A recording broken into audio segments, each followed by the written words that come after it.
bivanye n'imvune dufise hagati mu kibuga ati ndetse na performance zitameze neza ku bakinyi bamwe bakina hagati mu kibuga ati agiye gukora ikintu navuga ngo kiza gutuma tubona Pedri mwiza canke tumubura complètement agiye gufata ikibanza cya urayikinamwo Fermin Lopez ndetse na Daniel Olmo Carvajal agikinishemwo n'umusore w'umuspanyol yambara nimero 8 Pedri Gonzalez hama ikibanza cya urayikinamwo Pedri n'umukinyi navuga ngo mu double pivot akigarukiremwo uwitwa Marc Azado ndetse n'umusore w'umunyarwanda yitwa Frankie de Jong. So Pedri Gonzalez gukina nka playmaker mwenyewe a 100%. Ese umusaruro za kumeze gute kuri equipe nka FC Barcelona? Pedri Gonzalez ariko akina umukinyi w'umunimero 10. Pedri sinibaza ko iza kuba na poste namugora by the way. Abo ikintu kiza kuba kigorana. Eske araza kuba rekura ya mapasi ya nimero 10. Nico kibazo nyine nanje baje araza kwasira hore a 100% mu afise football yaba bakinye baba nuvuga gute batuma equipe isufra equipe adverse bagatuma equipe yiwe ya FC Barcelona canke Espagne canke iyindi equipe bareka aragenda akinira akina wa mupira bituma equipe yiwe nayo ironka umwanya wo kwiyumvira ati eske ndi place hehe eske ndasaba gute eske ndavyumira gute kubona wa mukinyi afise ya touch the ball ibalo abanza kuyizunguruka rimwe akayizunguruka kabiri agafenta n'ijya gatatu kugira ngo arekure umupira ivyo navyo uri mu nimero 10 biragoye kuza gufenta rimwe gufenta kabiri kuko uza kwisanga baba atakabi wawe hari abamaze kuba binjira muri offside kuko mu atakanye mbasabye nimero 10 wowe nimero 10 bloka ballon raba impande zose urabati eski bararira iprasa he apara byantu byo kubaza gutacinga ibaro rimwe kabiri gatatu kane gatanu. Pedri Gonzalez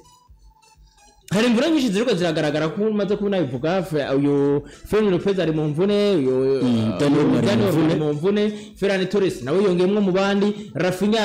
aza guparapara kuri iyo nimero 10 rimwe na rimwe nawe ntabwo ari physical fit bivuze ko ugomba kurondera nyene izindi option ugomba kurondera izindi solution nk'umumenyereza ariko nkuko anabivuze brother dushobora kuronka Pedri muzima ni nako dushobora kuronka Pedri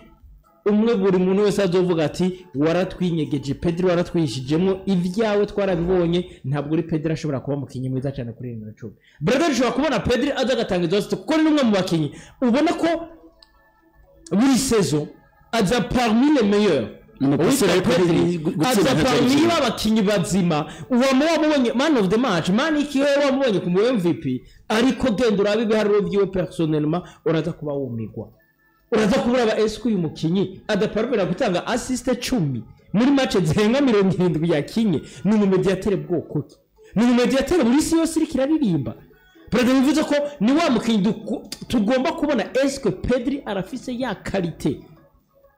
yaba mediatere arafise ya qualité yaba passeur arafise ya qualité yo kubona ati umukinyi runaka aransabye balo reka namucomekere pass atsinde brother nivyo tuzakuba tunaraba ariko nuvuga ko ni Pedri canke ni FC Barcelona ishobora kwisanga mu mazi abira bivanye na performance itarikiragena neza cyane ya Pedri canke gashobora kwisanga muri version nziza cyane yo kubona Pedri nawe aza gukontribura mu tsinda biriko biraboneka kwa FC Claudio brother because ya Pedri ku nimero 10 aza gukunda ni ibintu biza kuba bigoye cyane kuko Pedri nako iyo nimero 10 twabonye bayishira ko no kwita Rafinha imutaku w'amazi kwa nashima na Daniel Olmo bamuzanye ku nimero 10 Pedri ari miliya ki yes nimba twayisize ko n'umuntu twiteze apro yigerageza yari Rafinha ariko nabona byaramunaniye rero Pedri kumubrikora ndabona ngo nuko Dieterance Afrique yabivuze ati no sezo nagiye ibintu byinshi mu myitegako bien sûr azoreho bitanguye kugaragara kuko sinibaza ngo Pedri naza gukina kuri nimero 10 mbese hagati mu kibuga azoca korokana abandi ni bande bazoca bahakina eske Pedri arafise ubushobozi cyangwa arafise ububangutsi nka bumwe abafise bwo gutembereza umupira hagati mu kibuga agenda guserva baramini ya marcha hibaruwande weske babariko barasatira ari eske kuri nimero 10 bizomworohe kuko nagomba ndakubwire umukinyi ndavuga nka Pedri kuri hagati mu kibuga nk'uko ari poste yiwe sa formation ukaja ku mibrikoro mukaba mu bintu tutari dusanzwe tumumenyereye wumve ngo umusaruro uza kuvamo ntuza kuba positive nk'uko byifuza nuza kuba positive naho biraza kuvana n'abandi bakinyi ku maposte yabo n'imbabazo baba bihagazemo neza kuko Barcelona mu mikino ibiri heruka gukina ndavuga UEFA Champions League n'urukino batweretse rubi imbere ya Seville naho nyine n'urukino batweretse rubi ucuzukiyumviye mbega Pedri nibari kumugiza mu kubanza ciwe basirafinya niba yoba yagarutse akaba rero bashira kuri izo nimero 10 wewe kwita Marcus Rashford nawe bakamushira ku nimero 11 agaca kina basirafinya akaba rero hagerageza aho naho tukavuga ngo ni ibintu byagakwiriye gupimirwa mu myimenyerezo mbega naho nimba byokakwiriye gupimirwa mu myimenyerezo iyo myimenyerezo zo bariko barapima azo bari squad yagutse nka squad ya Real Madrid yo bakinagitse aho ndavuga ngo nkuko Deterrence Figue ya Pro yabivuze turaza kubona sezo igoye sezo irimo induru sezo irimo gutsindwa kwa Barcelona hamwe bricolage zobandanya mu gihe cyane izi bricolage abantu bavyumva zizoba ziriko ziterwa n'imvune z'abakinyi batahari so nuko bimeze muri Barcelona. Dani Olmo amaze kugaruka mu nyubako za Barcelona